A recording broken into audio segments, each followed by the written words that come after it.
What's up, guys? In this video we're going to talk about macros for fat loss, specifically how much protein, fat, and carbs you should be eating for fat loss to promote fat loss, and we're starting right now.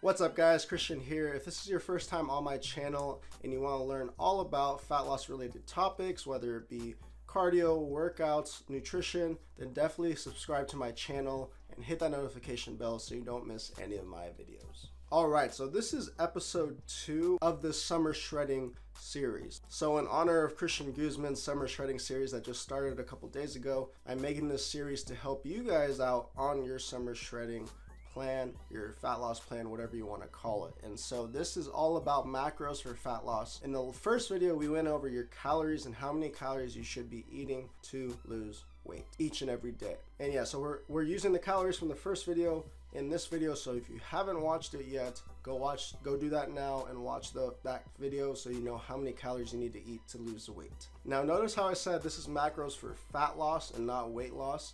That's because calories are the main factor that determines whether you lose weight or not, whereas macros are where that weight comes from, basically how to maintain your muscle, how to get energy, all this stuff about macros, right? And so the first one we're going to talk about is protein. And so protein is essential for maintaining, even building muscle, depending on if you're a beginner or intermediate lifter, while dieting. So for my summer plan, again, my calories were around 2,200 calories. So how I like to calculate my macros for fat loss, what I do first is calculate my protein.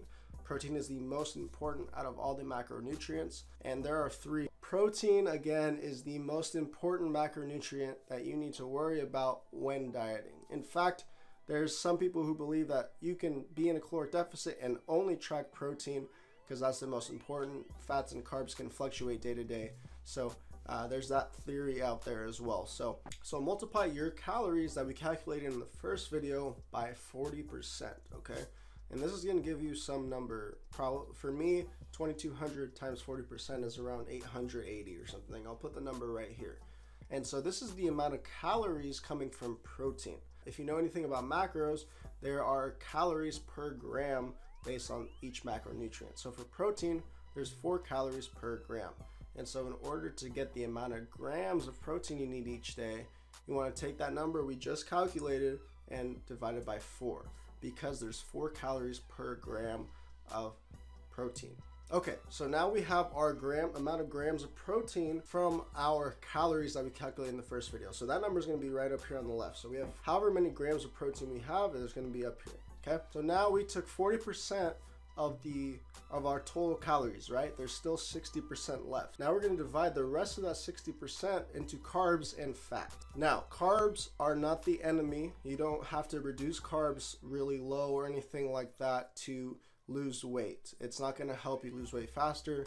If you know anything about calories and macros, as long as you're in a caloric deficit, that's all that matters. You don't have to reduce carbs or anything like that. However, you still want to have some healthy fats in there. So what we're going to do is actually leave that 60% and split it into 40 and 20. So 40% for carbs and then 20% for fat. And this is a general macro split. So there's going to be 40% coming from protein, 40% coming from carbs, 20% coming from fat. And this is a general macro split. That's what percentage macro split, right? And it's very common. A lot of people use this just because it works. So again, we're going to take that same number, right? In fact, you can skip the calculation. You just copy the same number for protein, for carbs, because it's the same exact calculation, 40 and 40% divided by 4.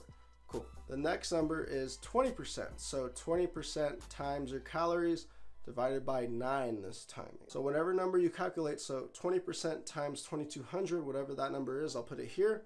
Divide that number by 9 because there's 9 calories per gram of fat. Fat is actually more than double the amount of calories per gram, and that's why we have to reduce our fat more so than protein or carbs.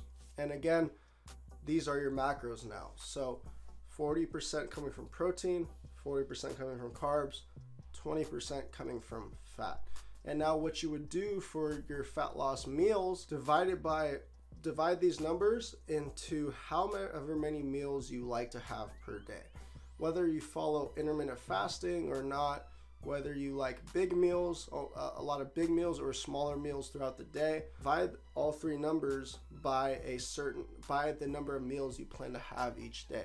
So for example, if I like to have 3 meals per day, I'm going to divide my macro split into 3 individual meals containing 3 different amounts of macros, and that way I know how to set up my meals based on my macro splits for each meal.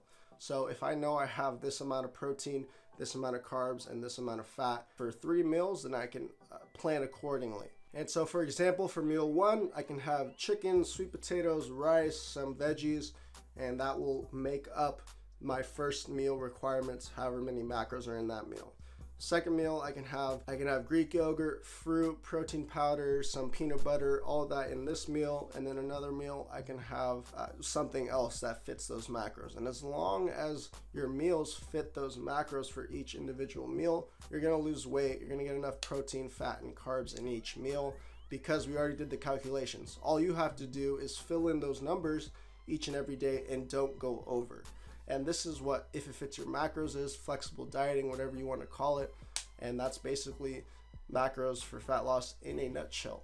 And so again, if you haven't watched video 1, please watch that because these macros won't work unless those calories are set up correctly from video 1.